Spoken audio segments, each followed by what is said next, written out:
Good morning, this is Alessio, drum sergeant with the Arizona Fire Service Pipes and Drums Band.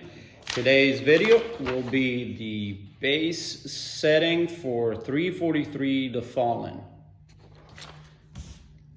Like usual, I will go over the setting itself first so we can have a look at the rudiments and at the structure itself of the tune to understand how it goes, how to count it, and how the setting was written specifically to go along with the pipes and the rest of the instruments. After that, I'm going to record the beatings with the mallets that I got over here so that you can actually see the movements. And then, as you can see back here on the whiteboard, I have written down some music theory that hopefully will help you understand a certain section of the setting towards the end that I understand can be a little more difficult, but once we break it down, it should be fairly easy to play that as well. Here we go, this is our setting. And just like I was explaining in the video for the snare drummers, it is really important in order to learn how to play this tune properly to actually learn the tune itself, the music that the pipers are playing, because if you do that, then it will make it much easier to actually play it instead of having to count all of these rests. But basically the way it goes, if you look at the structures, there is no repeats. So every line of music is its own thing. But at the end of the day, they're all basically the same rudiments. So if you start from the very beginning, you can see here it says solo piper. So you will hear this pattern of music that is only played by one piper.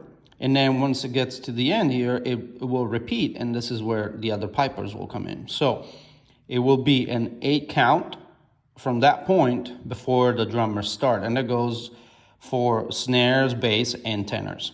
So you count an 8 count here, and then you start playing. MF means mezzo forte, which is just, it means a little harder intensity when you play it, so it just goes along for dynamics purposes. Over here, this is like a very, very important rudiment here. This bar of music actually repeats itself throughout the tune, and it's really important to play it with the crescendo and the accent. It really adds dynamic to the music. So this one will repeat. And then this other one is also very important because basically here, all you hear is the bass. There is no other drums playing at that time. And it almost creates that heartbeat feel to it, which is really cool. So as you go through, you can see more of those throughout the piece. Over here, there's going to be a lot of rest. But again, if you familiarize yourself with the music, then it will be easier to figure out where you're at and play at the right time. More heartbeats over here. And then here, this is where this line of music, this bar over here, can be a little hard to understand how to play correctly. And the same goes for snare drummers and tenors. They all play the same pattern, and this is a triplet pattern.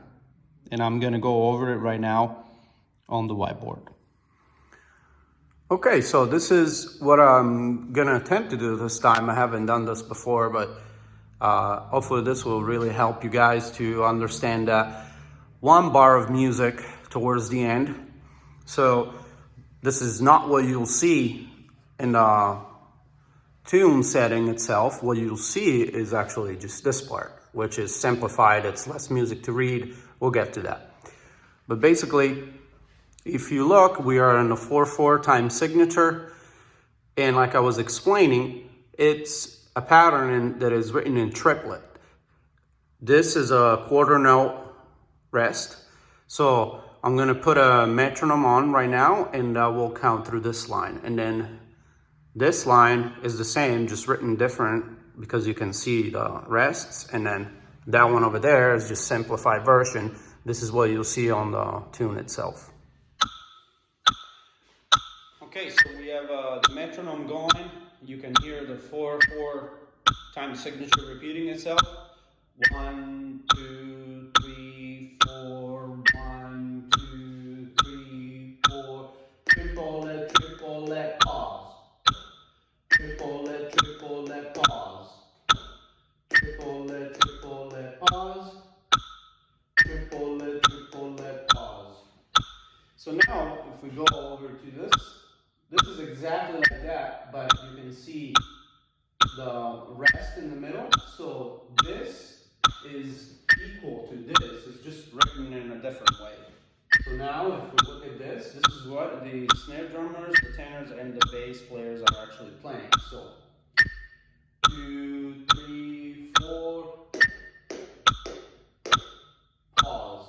1, 2, 3, 4. Pause. Triplet tap. Pause. Triplet tap. Pause. This is the very last one that I wrote here for you to kind of like understand that this is exactly what you'll see on the setting. And so again, just listen to that metronome, to that 4-count beat, and this is how this will play. 1, 2, 3, 4. Pause. Pause. Pause. Pause. Awesome. I hope that little explanation back there was helpful and it's not confusing you more. The cool thing about that pattern is that even the pipers are playing that, but they're playing it for 2 bars, not just one like we do. And they're actually cueing you in to when we are supposed to play it, because they're going to play the 1 bar before the one we're playing. So basically you are listening for that pattern. The pipers are going to play and you can hear it in the music, and that tells you, okay, this is when I have to play that triplet pattern. That way we are all together as a band.